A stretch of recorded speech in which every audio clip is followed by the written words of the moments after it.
Ethiopian government has failed in uniting Eritrean opposition fighters groups, which are being organized on Ethiopian soil to overthrow Eritrean government led by President Isaias Afwerki. What is the nature of differences among the Eritrean opposition groups? Is it going to affect the plans of the Ethiopian government to put pressure on Eritrea and to work towards regime change in Eritrea? Welcome to the channel. Thank you for watching. Good to be with you. Very important development.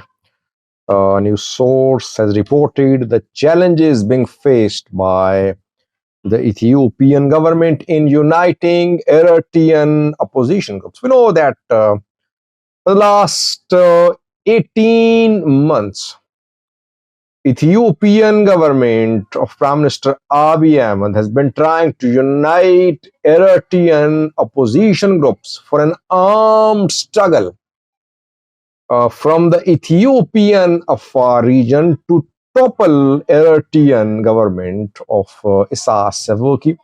Why is Ethiopian government backing the start of this armed movement? Because Ethiopian government wants access to sea through Eritrea.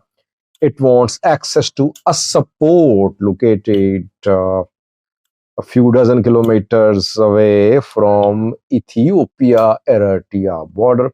Ethiopia tried to gain access through Djibouti, through Somalia, through Somaliland, but the type of sea access it wants is being denied by everyone. The Ethiopian government is relying on historical claims to regain sea access through Eritrea. It says that Eritrea, Ethiopia were under one administration and Ethiopia had access to sea. Ethiopia was unfairly deprived of sea access when in 1993 through referendum Eritrea seceded. Eritrea does not accept this narrative saying that Ethiopia's position is violation of international law and Ethiopia-Eritrea border is internationally recognized border. What Ethiopia is saying, it's a violation of Eritrean integrity and sovereignty. Eritrea says that even an inch of Eritrean territory cannot be given to any country. So, positions taken by two countries very extreme. Ethiopian government is trying to unite Eritrean opposition groups. By the way, Eritrea is also training and backing Ethiopian opposition fighters groups. Tit for tat. Almost both the sides doing the same thing almost. Who fired the first shot? Who will fire the first shot? That remains to be seen. Otherwise, they are adopting the same tactics to counter each other. You know that in the Ethiopian Afar region, Eritrean opposition groups are being trained. Their fighters are being trained.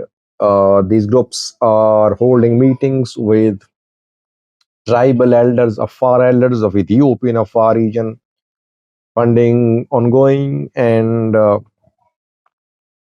is military build-up too on Bore front, on the two sides of the border.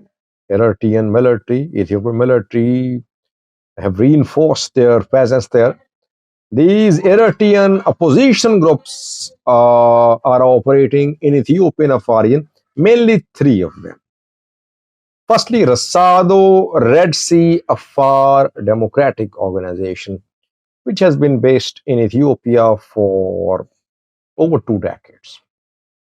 Since its birth in 1995, it has been based in the Ethiopian Afar region. Rasado is the most organized Eritrean opposition armed group. In case of any armed movement against Eritrean government, Rasado will play a key role. It's led by Ibrahim Harun. Then the second group, which organized recently in the Ethiopian Afar region, is Eritrean Afar National Congress. It is led by Ahmed Yusuf. EANC last year opened its office in Samra Afar. So its entry in Ethiopia is relatively new. Thirdly, there is Eritrean Blue Revolution Front, EBRF, Brigade Nehamado. Brigade Nehamado, an Eritrean phenomena which emerged in Europe. It was involved in attacks on Eritrean government-backed programs in Europe, in America, Canada. The strategy backfired after the members faced trials and legal action, and now they have stopped all attacks on government programs. Kiros Asfaha, Bienegevri Gizavar, and other leaders of Brigade Nehamado, they have been visiting Ethiopia and they have established EBRF, Eritrean Blue Revolution Front.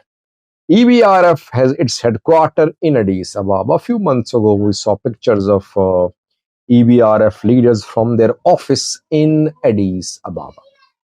Now, the two Afar groups reportedly could not agree on starting joint struggle against the Eritrean government.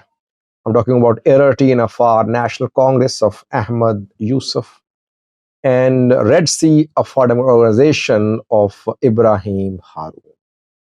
Ethiopian government backing both of them, but EBRF, if you remember, held meetings with EANC. I did not see any meeting between EBRF and Rasado. And if you remember, I raised questions a few months ago when EBRF people were holding meetings in the Far East. I said that why was Rasado out of these meetings? Why is that no joint meeting has been held attending by Rasado, EANC, and EBRF? It means there are differences, and now it has been proven that there are differences. What are the differences between EANC and Rasado? Rasado, in one of its statements, recent statements, used the word secession. Both are not on one page about the future of southern Red Sea zone of Eritrea. So the Red Sea zone of Eritrea is the zone where a far population lives and where Assab is located.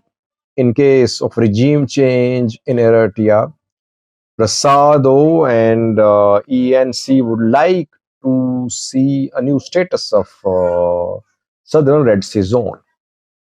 And both groups say that Afars in southern Red Sea zone of Eritrea, they're marginalized, and that is what they struggle for, that they want to ensure that the rights of Afar people in southern Red Sea zone are protected. ENC never used the word secession in its statements in the past. So ENC wants a southern Red Sea zone which remains part of Eritrea, but Afar rights are respected. It is not in support of creation of an Afar country. So ENC will give limited concessions to the Ethiopian government when it comes to sea access. It will definitely cooperate with the Ethiopian government. That is why the Ethiopian government is backing it. But it is not ready for an Afar country or an Afar autonomous zone which could